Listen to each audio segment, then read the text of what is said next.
안녕하세요, 민콩입니다. 엊그저께 그 족발집을 하는 후배한테 전화가 왔어요.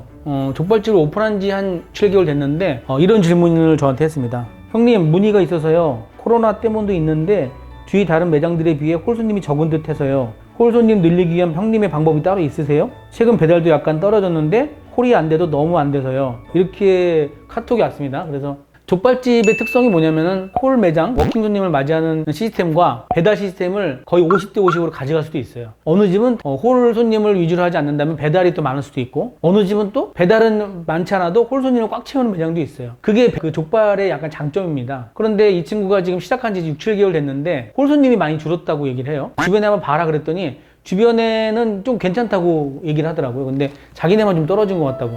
물론 자기 매장만, 본인 매장만 좀 매출이 떨어질 수 있어요, 홀이. 그런데 이런 특징이 있습니다. 6, 7개월 된 매장은요, 홀 손님이 이럴 때 급격하게 떨어지는 게 특징이에요. 왜냐면 고정 고객이 없기 때문에. 고정 고객이 없기 때문에 홀 매장의 손님이 떨어집니다. 그러면 홀 관리를 어떻게 해야 되냐고 지금 아까 질문했잖아요. 그럼 어떻게 해야 될까요? 첫 번째는 이렇게 매출이 떨어지기 전에 지속적으로 어떤 마케팅적인 요소가 들어가 줬어야 돼요. 사실은 매출이 떨어졌다고 느껴서 뭔가를 손을 댈 때는 일단 늦은 겁니다. 그러면 코로나 때문에 매출이 떨어진 거는 어쩔 수 없죠. 그거는 뭐 되게 불가항력적인 거예요. 0.1%의 매장들은 사실 코로나 영향을 받지 않습니다, 잘. 하지만 1%의 매장, 아무리 잘 되는 100개 중에 1개 매장 정도는 코로나 영향을 받을 수밖에 없겠죠. 0.1%의 매장들 중에는 코로나 영향을 안 받는 매장들이 있어요. 지금 지방이나 서울에 잘 나가는 매장들은 코로나 영향이 그렇게 많지 않은 매장도 있습니다. 우리 일반적으로 0.1%가 아니잖아요. 다 99%에 들어있는 매장들인데, 그럼 99%에 있는 매장들은 어떻게 해야 되냐? 말씀드린 대로 온라인 마케팅이든 오프라인 마케팅이든, 마케팅이라는 게 뭐예요? 잘 팔리게 만드는 거잖아요. 그런데 좀 노력을 했었어야 돼요. 그런데 그 친구한테 얘기를 들어봤더니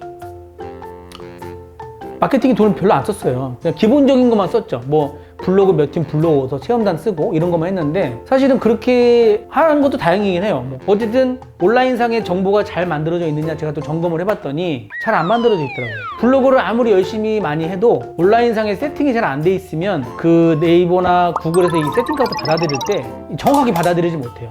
그래서 나의 노출 빈도가 줄어들겠죠. 이렇게 자기가 위기가 느껴져가지고 매출이 떨어졌을 때는 그때 뭐 하려고 그러면 사실 늦었어요. 늦었지만 그래도 지금이라도 뭔가를 해야겠죠. 왜냐하면 코로나가 좀 물러나면은 매출이 올라갈 거기 때문에. 하지만 그 친구의 매장 매출을 들어보니 다행히 코로나가 지나면 홀 매출이 올라갈 수 있는 그런 매장이더라고요. 매출 자체를 봤더니. 그러면 그 친구가 저한테 질문했던 홀을 활성화시키는 방법에 대한 얘기를 좀 해드리자면, 아까 말씀드린 대로 온라인과 오프라인의 어떤 마케팅적인 요소가 들어가서 마케팅을 꾸준하게 계속 진행해야 된다는 거죠. 또 이런 친구들도 있어요. 요즘 손님이 너무 없는데 블로거만 와가지고 먹고 가니까 짜증나가지고 블로거 안 부른대요.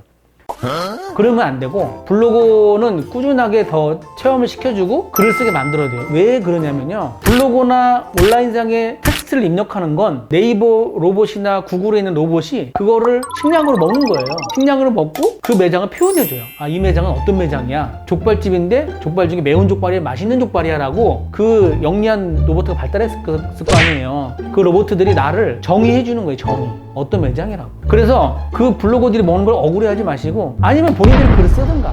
사장들이 블로그에 글을 써야 돼요. 아니면 어디다 또 뭐라고 나를 노출시켜야 되는데, 20년 전에 제가 장사했을 땐 전단지가 일단 우선이었어요. 아파트에 전단지를 돌리면 매출이 바로 올라가고, 길거리에서 전단지 뿌리면 1% 회수가 되고, 이런 식이었는데, 지금은 온라인상에 내가 글을 쓰거나 누군가 글을 써주거나 사진을 올리거나 유튜브를 올리거나 하는 것들이 모두 그 로봇에 정보에 입력되기 때문에 전단지하고 똑같은 겁니다. 그래서 홀이 해서는 안 돼요. 홀 매장의 매출을 올리기 위해서는 꾸준하게 그동안에 노력을 해왔어야 되는데, 이제 와서 그러면 어떻게 하느냐? 온라인 쪽에 좀 마케팅 열심히 하시고, 오프라인 쪽에서도 고객을 위해서 자꾸 돌려주는 습관을 들으셔야 돼요. 저는 하고 있느냐? 저는 하고 있어요. 하고 있는데도 그렇게 큰 효과는 나지 않습니다. 왜냐? 지금 상황이 상황인지라. 그럼 언제 효과가 나느냐? 상황이 좀 좋아졌을 때. 그때는 조금 다르게 이렇게 눈에 띕니다, 이게. 지금 매장이 몇 개 있는데 그 중에 잘 안 한 매장도 있고 잘한 매장도 있잖아요.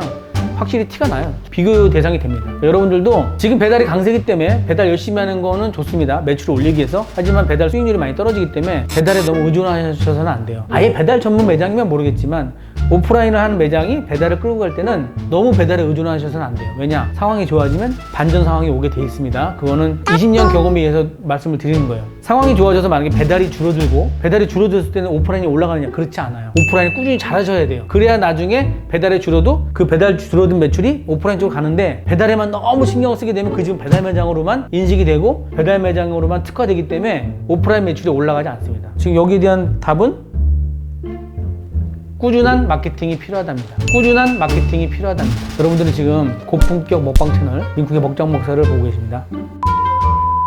자, 오늘도 해답을 드렸나요? 제가 드린 말씀은 맨날 하는 얘기지만 참고하시는 겁니다. 여러분들이 경험치에 의해서 결정하시고, 결정하시는데 실패 확률을 줄이도록 참고하라고 드릴 말씀이니까 참고하시고. 자, 오늘도 감사드립니다.